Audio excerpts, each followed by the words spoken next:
ETF index mutual funds నేర్చుకుని stock మార్కెట్లో రాణించాలనుకుంటున్నారా? వెంటనే ఈ నెంబర్కి కాల్ చేయండి. నమస్తే రమ్మగారు. నమస్తే జయ. ఏదైనా తమాషా కథ చెప్తారా? పూర్వం ఒక బ్రాహ్మడు ఒక ఆయన ఉండేవాట, శుద్ధమతి ఆయన పేరు. ఈయన కాశీలకు వెళ్ళి చదువుకొచ్చాడు. కాశీలో చాలా సంవత్సరాలు చదువుకుని 10వ ఏట వెళ్ళిపోయి 40 ఏళ్ళు కాశీలో చదువుకుని 50వ ఏట స్వగ్రామానికి వచ్చాడు.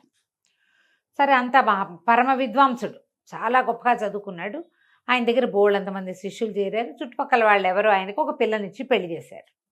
ఆ కాలంలో ఇలాంటివి జరిగేవి. ఆ అమ్మాయికో 14 ఏళ్ళు 13 ఏళ్ల పిల్లనో చేశారు. పిల్ల పెద్దదయ్యాక కాపురాన్ని తెచ్చుకున్నారు. కానీ ఆయనకి తన పెద్దవాడు, పిల్ల చిన్నపిల్ల అని చాలా అనుమానంగా ఉండేది భార్య మీద.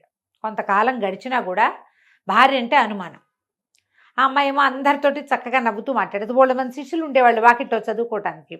అందరితో నవ్వు మొహం పెట్టి మాట్లాడేది. ఆ పిల్ల సహజంగానే నవ్వు ఫేసు. అయితే ఏమైంది, ఈయనకి చాలా కోపం వచ్చేసింది. ఒకనాడు ఎప్పుడో భార్య నవ్వుతోందని, ఏదో పిల్లలు అల్లరి మాటలేవో కొంటి మాటలు మాట్లాడి ఏవో వస్తువులు పడేసి చేస్తుంటే ఆవిడ అందరితో పక్క నవ్వేసరికి నవ్వుతోందని ఓర్చుకోలేక భార్య మీద అనుమానంతో ఇల్లు విడిచి వెళ్ళిపోయాడు. ఆయన పెళ్లి చేసుకున్నాడు అనవసరంగానే, అనుమానస్తుడు వెళ్ళిపోయాడు. వెళ్ళిపోయేసరికల్లా ఈయన ఇట ఇల్లు విడిచి వెళ్ళిపోతుంటే ఆయన ఎక్కడికి వెళ్ళిపోతున్నాడో తెలియక 4 సీనియర్ శిష్యులు ఈయన వెనకాల పడ్డారు. ఆయన ఎక్కడెక్కడెక్కడికో నడిచి వెళ్ళిపోయాడు. వీళ్ళు కూడా ఆయన వెళ్ళిన మార్గం వెతుక్కుంటూ ఆయన వెనకాల పడిపోయారు. పోతే ఒక గ్రామం దగ్గర కలుసుకున్నారు. కలుసుకునేసరికల్లా, ఏమిట్రా, నేను నా పెళ్ళాం మీద అనుమానంతో వెళ్ళిపోతుంటే మీరంతా నా వెంట పడ్డారు, పోపండి అన్నాడు. అనేసరికి వాళ్ళు అన్నారు, అయ్యో గురువుగారు, ఎంత మాట అండి, మహా ఇల్లాలు, ఆవిడ మీద అనుమానం ఏమిటండి? మేము ఆవిడతోటే ఉంటాం, మేము ఆవిడ గుణం కనిపెట్టమా? అసలు ఉంటుంది కాదండి, ఆవిడ చాలా మంచిది, ఉత్తమ ఇల్లాలు, తల్లి లాంటిది మాకు, మీరు ఇంత మాట అనుకోకండి, పదండి మనం వెనక్కి వెళ్ళిపోదాం. అసలు ఆవిడ పేరు మీద మీరు ఇట్లా అనటానికే వీల్లేదు. ఆవిడ ప్రవర్తన బాగుండకపోతే అందరు ఇంతమంది పిల్లలు ఆవిడతోటి ఎట్టా బాగుంటారండి అని బాగా నచ్చజెప్పారు. సరే, ఆయన ఏమనుకున్నాడు, సరే వెళ్ళిపోదాంలే, వెనక్కి వెళ్ళిపోదామని నిశ్చయించుకున్నాడు. విద్యార్థులు అంత గట్టిగా చెప్తుంటే ఏమంటాడు, సరేనన్నాడు. ఈ వెళ్ళి రాత్రంతా నడుచుకుంటూ వచ్చేసారు. ఎటగో నడిచారు. తిరిగి వెళ్ళడానికి అప్పుడు మార్గం చూసుకుంటే వాళ్ళు ఒక నగరం దాటి వెళ్ళాలి. ఈ నగరంలోకి ప్రవేశించారు. ప్రవేశిస్తే ఏమైంది, కొంత దూరం వెళ్ళేసరికి వీళ్ళకి కాళ్ళు పీకేస్తున్నాయి, ఎండకి చెమటలు పోసేస్తున్నాయి, ఏం చేయాలో తెలియక సంకలో దర్భాసనాలు ఉన్నాయి, దర్భలు పట్టుకుని రోడ్డు మీద కూర్చున్నారు. దానికి ముందుగా ఒక బావి ఉంది. ఆ బావిలోంచి నీళ్లు తోడి తెచ్చుకుంటున్న ఒక శ్రోత్రియ బ్రాహ్మణ స్త్రీ ఒక ఆవిడ, ఎవరండి మీరు అనేసరికల్లా, మేము బాటసార్లమమ్మా అన్నాడు. మీరేం బాటసార్లు అని 2 అడుగులేదు. అయితే పరదేశులమమ్మ అన్నాడు. మీరు పరదేశులు కాకెన్నాయినా భలే చెప్పారు అని వెళ్ళిపోయింది. అదేంటి, మనం బాటసార్లు కాదు పరదేశులు కాదా అంటే మనం ఎవరం అని వీళ్ళు ఆలోచించారు. ఆవిడ బిందెని ఇంట్లో నీళ్ళు పోసి వచ్చేసి మళ్ళీ బిందె పుచ్చుకొచ్చింది.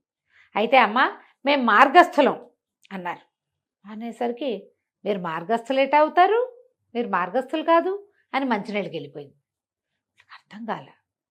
అంటే మనం బాటసార్లం కాదు, పరదేశం కాదు, మార్గస్థులము కాదు, మనం ఎవరం, మనకు మూఢత్వం, మనకేం తెలియదని ఆవిడ మంచినీళ్ళు బిందె పుచ్చుకొని మళ్ళీ వస్తుంటే, మేము పరమ మూఢులమమ్మా అన్నారు. మీరు మూఢులు కాకేనాయన, మీరేం మూఢులు కాదు అని అనగానే వీళ్ళకి అనిపించింది, అయ్యో బాబోయ్, ఇంత చదువుకున్నాం, గురువుగారు మరీ పెద్ద గొప్ప చదువు ఉన్నది, మన గురువుగారికి తెలీదు, మనకి తెలీదు, ఈ అమ్మగారికి ఏదో చాలా బాగా తెలుసు, ఈవిడితోటి చదివేదనే చదివించుకోవాలి, మేమెవరో చెప్పమమ్మా అన్నారు. అనేసరికి ఆవిడది, బాబు పొద్దెక్కిపోయింది, మా ఇంటికి వచ్చి వంట చేసుకుని తినండి, చెబుతాను మీరెవరో చెప్తాను అనగానే, సరే వీళ్ళు ఏం చేశారు, అమ్మయ్య బతుకు జీవుడు అనుకున్న ఎండలో చెమటలు విసురుకుంటారు.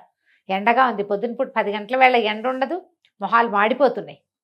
సరే మన 5గురు లేచి సరే వాళ్ళ ఇంటికి వెళ్ళారు. ఆవిడ ఏం చేస్తుంది, ఇట్లా అతిథులు అవి వాళ్ళు వచ్చినప్పుడు వండుకోవడానికి వీళ్ళ వంటిని అనుకుని ఇంకో పెద్ద వంటిల్లు బయట వాళ్ళు వండుకునేందుకు, ఈవిడ మడి ఆవిడది, వాళ్ళ మడి వాళ్ళది.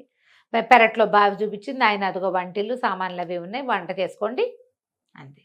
ఈవిడ భర్త రాజుగారికి పురాణం చెప్పే పండితుడు, రోజు పురాణం చదువుతాడు. రాజుగారి పురాణాలు అవి వింటారు పొద్దుటిపూట. పరమ అనుమానం వాడు. భార్య అంటే చిన్న అనుమానం కాదు ఆయనకి.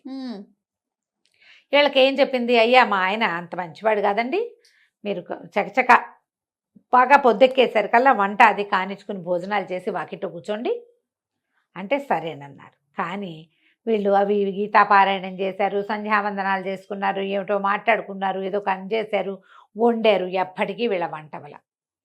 ఈ లోపల ఆవిడ వంట అయిపోయింది, ఆయన రాని వచ్చాడు. ఆయన రాని వచ్చాడు. ఆయన అప్పుడే గురువుగారు రామాయణం చెప్పి భారతము నడిచి ఇంటికి వచ్చి చూసేసరికి కల్లా ఏముంది, వంటింటి ఎవరో మగవాళ్ళు తిరుగుతుంటే గబగబా యువతల వైపు నుంచి ఆ వంటింటి గడి పెట్టేసి తాళం పెట్టి పరిగెత్తుకుంటూ మళ్ళీ రాజుగారి దగ్గరికి వెళ్ళిపోయాడు. అయ్యా, నా భార్య మంచిది కాదు, దుష్టురాలు, ఆ పిల్లని శిక్షించండి అని నేను ఎన్నిసార్లు చెప్పాను మీకు, మీరు సాక్ష్యం లేదు అట్లా చేయకూడదన్నారు, సాక్ష్యం తెచ్చా.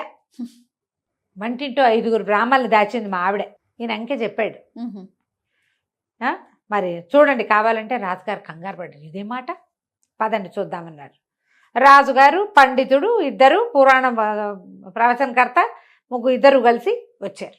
వచ్చేసరికల్ ఈవిడ దండం పెట్టింది, తలుపు తీశారు. తలుపు తీసి చూస్తే ఏముంది, విభూతి పిడికట్లు పెట్టుకుని బ్రహ్మాండంగా గోచీలు పెట్టుకుని వంట వండుకుంటున్న బ్రాహ్మణులు కనపడ్డారు. ఈయన బిక్క నిర్కాంతిపోయాడు. ఎవరో ఏమిటో అనుకుంటే వీళ్ళు విభూతి కట్లు పెట్టుకున్నారు శుభ్రంగా, ఏమిటో మంత్రాలు చదువుకుంటూ అన్నం వండుకుంటుంటే వాళ్ళని ఏమనాలో తెలియలే. ఎవరండి మీరు అని అడిగాడు. అదే బాబు, తెలియక ఈవిడ వెనకాల వచ్చాము అన్నాడు శుద్ధమతి గారు. ఏమిటండి అన్నాడు. రాజుగారికి అర్థం కాలే. అవునండి, మేము ఎక్కడి నుంచో వచ్చాము, మా ఊరు వెళ్ళబోతున్నాము, అక్కడ కూర్చుంటే మేము మార్గస్థలం అంటే మీరు మార్గస్థులు కాదంటుంది, పరదేశులం అంటే పరదేశులు కాదంటుంది, బాటసారులు అంటే బాటసారులు కాదంటుంది, యాత్రికులు ఉన్నారు, బాటసారులు యాత్రికులు ఏది కాదంది, మూఢులం అంటే మూఢులం కూడా కాదంటోంది. అందుకని ఆవిడ పండితురాలు ఏదో మాట చెప్తుంది కదా, ఈ లోపల ఎండను పడి వచ్చామని అన్నం వండుకుని తినమంటే అన్నం వండుకుంటున్నామండి అన్నాడు.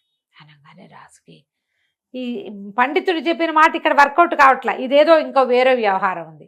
అక్కడి నుంచి బ్రాహ్మణ ఆవిడ్ని పిలిచాడు, దండం పెట్టాడమ్మా, పిల్లని మార్గస్థులు కాదని ఎందుకన్నావమ్మా అని. మార్గస్థులైతే దారి మధ్యలో కూర్చుంటారా అండి ఎవరైనా? వీళ్ళు దారి మధ్యలో దర్భలు వేసుకుని కూర్చున్నారు.